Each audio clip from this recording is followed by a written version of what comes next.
नमस्कार दोस्तों, VVIP news के इस नए एपिसोड में एक बार फिर से मैं राज कौशिक आपका स्वागत करता हूं, आपको प्रणाम करता हूं। दोस्तों, मध्य प्रदेश, राजस्थान, छत्तीसगढ़ में भाजपा की प्रचंड जीत और कांग्रेस की जबरदस्त हार के बाद राजनीति पूरे देश में गरमाई हुई है। लोग अपने अपने तरीके से इस जीत हार का विश्लेषण कर रहे हैं। इस एपिसोड में हार जीत के विश्लेषण के साथ साथ मैं इस मुद्दे पर भी आपसे बात करना चाहता हूं कि कांग्रेस की इस हार के बाद राहुल गांधी की तथाकथित मोहब्बत की दुकान पर मतदाताओं द्वारा ताला लगा देने के बाद और जातीय मतगणना की उनकी मांग को आम जनता द्वारा नकार दिए जाने के पश्चात क्या विपक्षी एकता के जो प्रयास पिछले दिनों हो रहे थे वो उसी तरह से जारी रह सकेंगे? क्या तमाम विपक्षी दल प्रधानमंत्री के चेहरे के तौर पर राहुल गांधी को स्वीकार कर सकेंगे?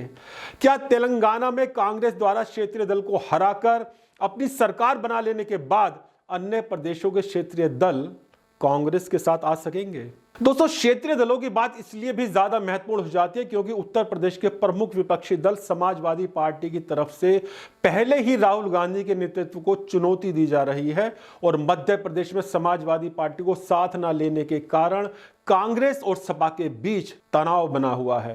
क्या ऐसे वातावरण में क्षेत्रीय दल अपने अस्तित्व को दांव पर लगाते हुए कांग्रेस के साथ या कांग्रेस के नेतृत्व में विपक्षी एकता में शामिल हो सकेंगे? इन सवालों के जवाब क्या होंगे वो तो वक्त बताएगा, लेकिन चुनाव परिणाम आते ही समाजवादी पार्टी के प्रमुख नेता रामगोपाल यादव और जनता दल यूनाइटेड के महासचिव केसी त्यागी द्वारा जिस तरह से प्रधानमंत्री नरेंद्र मोदी की प्रशंसा की गई है और जदयू की तरफ से खुलकर कहा जा रहा है कि विपक्षी एकता के लिए राहुल का चेहरा सर्वमान्य नहीं है, कोई अन्य सर्वमान्य चेहरा विपक्षी एकता के नेतृत्व के रूप में आना चाहिए, तो इससे आसानी से अनुमान लगाया जा सकता है कि विपक्षी एकता की कोशिशों में क्या क्या कठिनाइयां आने वाली हैं। आगे बढ़ने से पहले आइए सुनते हैं क्या क्या कहा है विपक्षी नेताओं ने। कांग्रेस पार्टी का पूरे चुनाव में अजीब और नकारात्मक रवैया रहा। Janata Dal you, BSP, Samajwadi party, Uttar Pradesh के बाहर राजस्थान, मध्य प्रदेश और छत्तीसगढ़ में छोटी छोटी भूमिका में पिछले 25-30-40 वर्षों से अखिलेश यादव जी हों या हमारी पार्टी के राष्ट्रीय अध्यक्ष हों, किसी को भी किसी भी अवसर पर विश्वास में लेने का काम नहीं किया।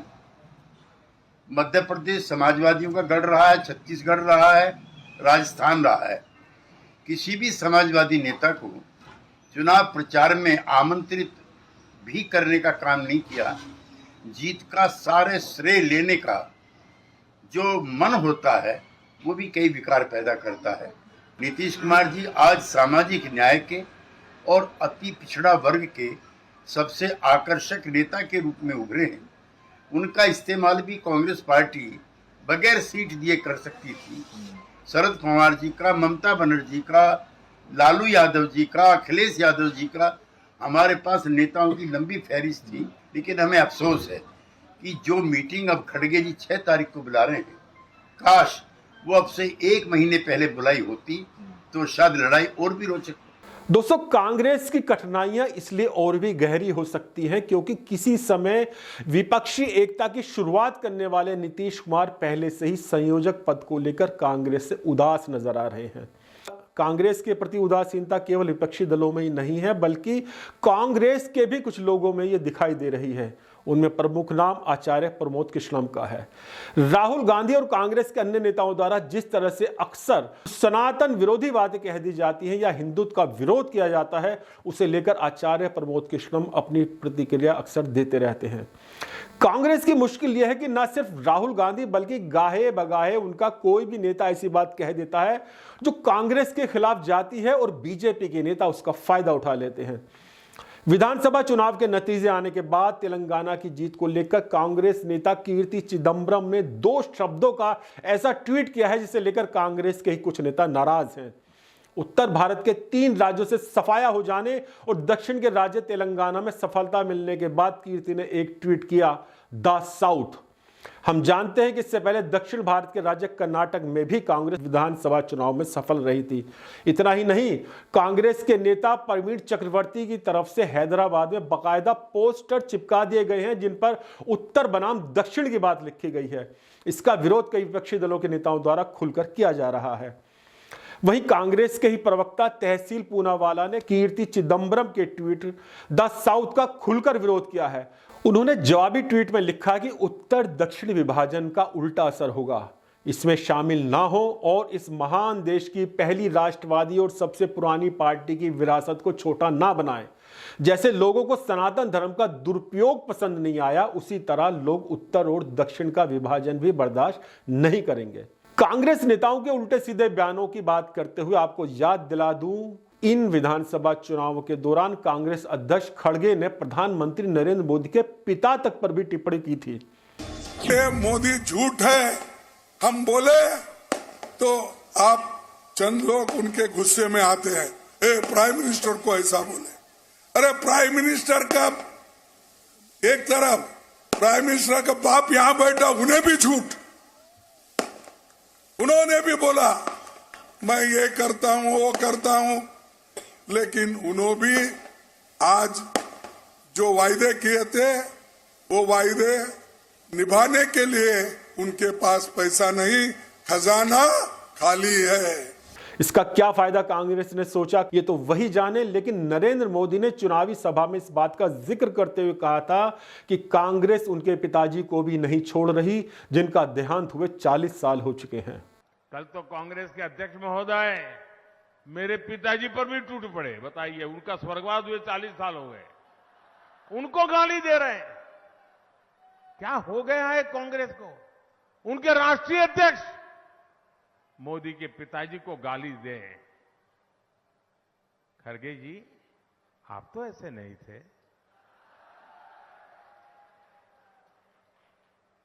आपका हाल ऐसा कैसा हो गया? लेकिन मेरे भाइयों बहनों, आप आश्वस्त रहिए, मुझे कितनी ही गालियां क्यों न पड़े,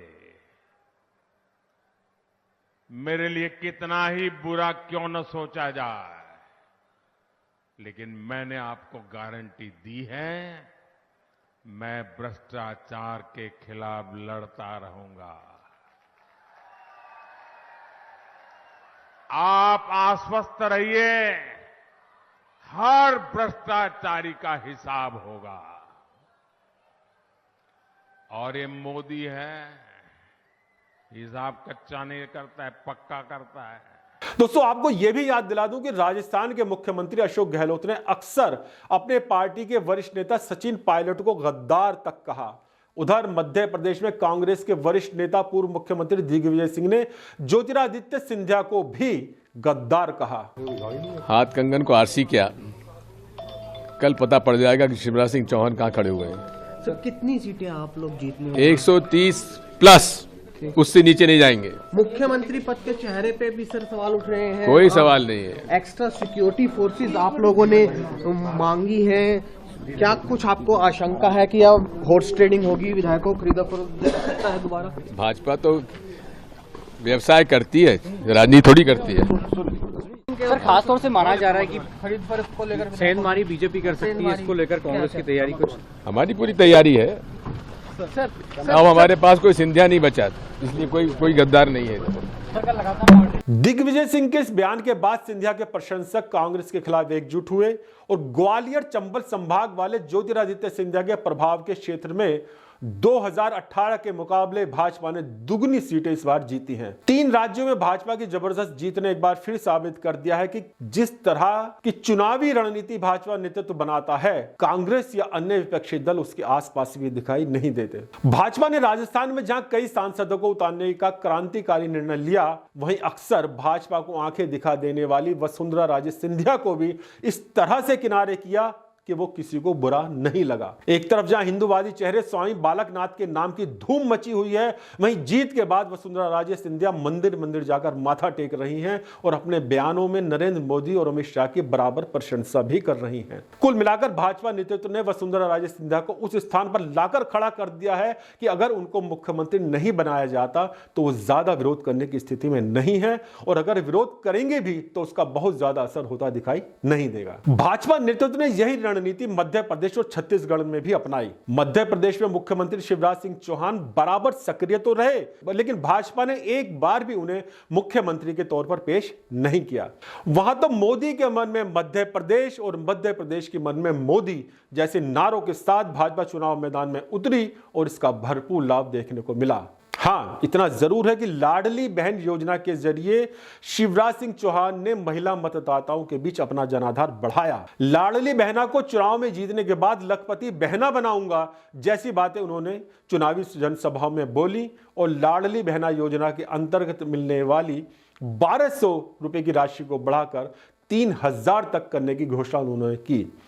प्रदेश के 50 से ज्यादा जनपदों में उन्होंने लाडली बहन सम्मेलनों का आयोजन किया और प्रत्येक सम्मेलन में लगभग 1 लाख की संख्या में महिलाएं शामिल हुई। देखिए क्या क्या बोले थे शिवराज सिंह चौहान।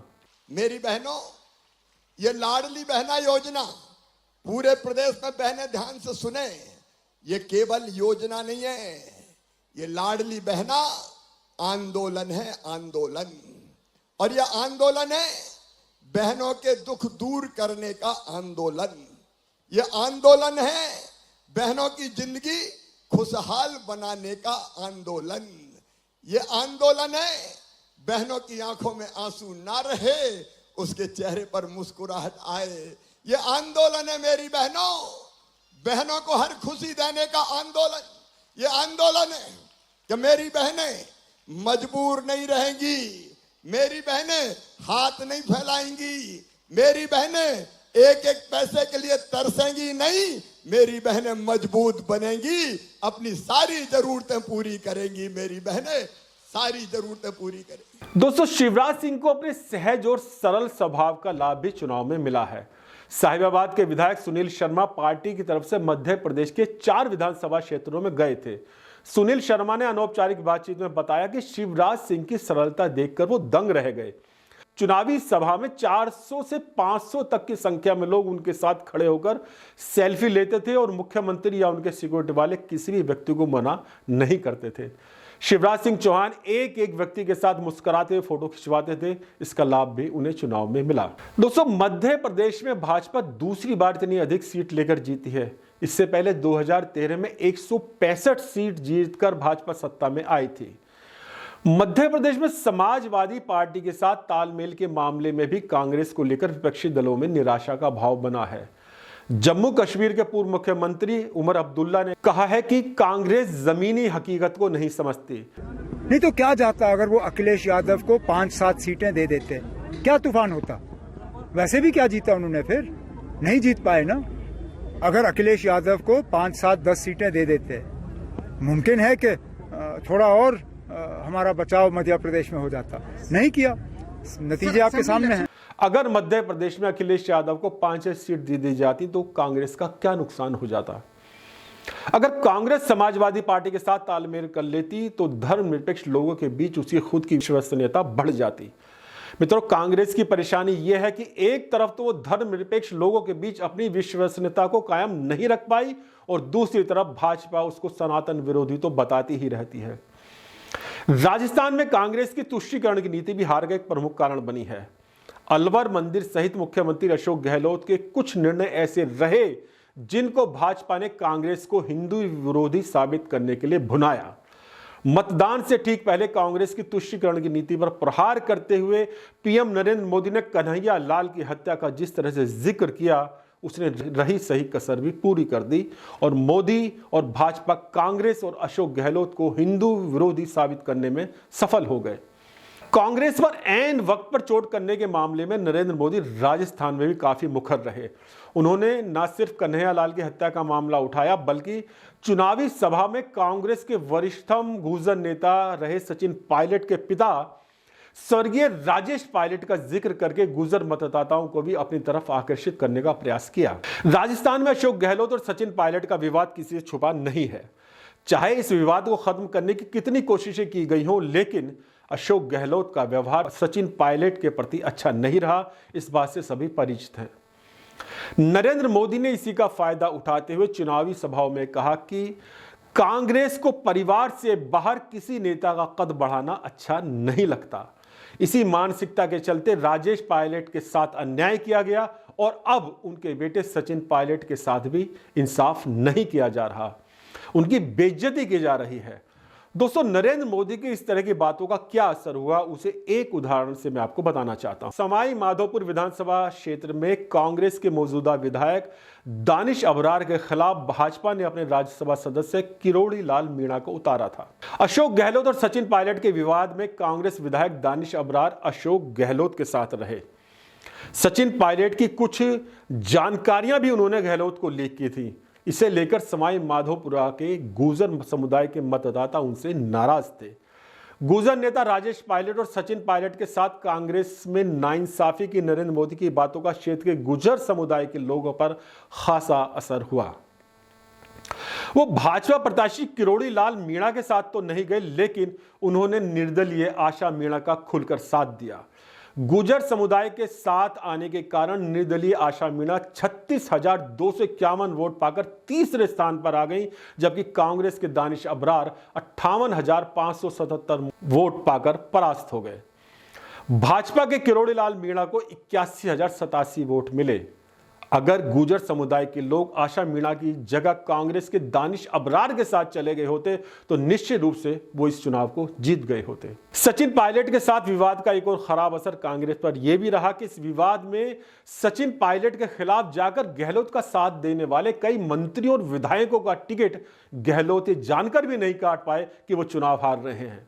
मुख्यमंत्री के ओएसडी ने भी इस बात का जिक्र चुनाव परिणाम आने के बाद किया। गहलोत के साथ मुश्किल यह थी कि वो प्रत्याशियों को बदल नहीं पाए और बड़ी संख्या में ये प्रत्याशी चुनाव हार गए। इसमें 17 तो उनके मंत्री भी रहे हैं। दोस्तों, चुनाव में हार जीत तो होती रहती है, लेकिन समझदार पार्टी या नेता उन्हें माना जाता है जो हार के कारणों का ईमानदारी से विश्लेषण करते हुए आगे की रणनीति तय करें और जीतने वाले जीत के मद में चूर ना होकर भविष्य की ओर देखें। चुनाव परिणाम के बाद एक बात तो साबित हो ही गई है कि कांग्रेस और विपक्ष के अन्य नेता जिस तरह का वातावरण देश में बताने की कोशिश कर रहे हैं, वैसा वातावरण देश में नहीं है। जातीय मतगणना का कांग्रेस का दाव उसी पर उल्टा पड़ा है। पिछड़े समाज को अपनी तरफ आकर्षित करने के लिए कांग्रेस समाज में बंटवारे के लिए जातीय मतगणना की बात कर रही है। इस बात को समझाने में भाजपा सफल रही। नरेंद्र मोदी की इस बात से लोग प्रभावित हुए हैं कि मेरे लिए सिर्फ 4 जातियां हैं, महिला वर्ग, युवा वर्ग, किसान वर्ग और गरीब लोग। मतदान के बाद भाजपा कार्यालय में जिस तरह से नरेंद्र मोदी ने कहा कि इस जीत ने संकेत दे दिए हैं कि लोकसभा चुनाव में तीसरी बार भाजपा की सरकार बनेगी, ये बात काफी महत्वपूर्ण है। राजनीति के जानकार कह रहे हैं कि जब विधानसभा चुनाव मोदी के चेहरे पर जीता जा सकता है तो लोकसभा का चुनाव तो होगा ही मोदी को जिताने या हराने के नाम पर। जाहिर है उसका लाभ तो भाजपा को होगा ही। इन विधानसभा चुनाव के परिणामों ने निश्चित रूप से लोकसभा चुनाव को और रोचक बना दिया है।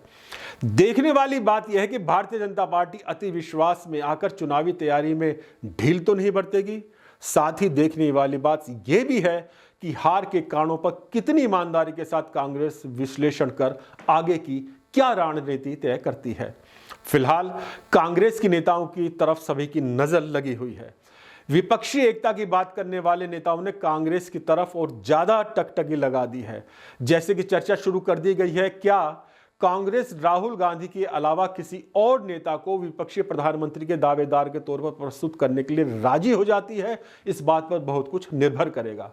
तो मित्रों, आज के एपिसोड में बस इतना ही। मिलते हैं अगले एपिसोड में नए विषय के साथ। यह एपिसोड आपको कैसा लगा अपने कमेंट जरूर लिखें और हाँ, सब्सक्राइब करना बिल्कुल ना भूलिएगा। VVIP news. नमस्कार।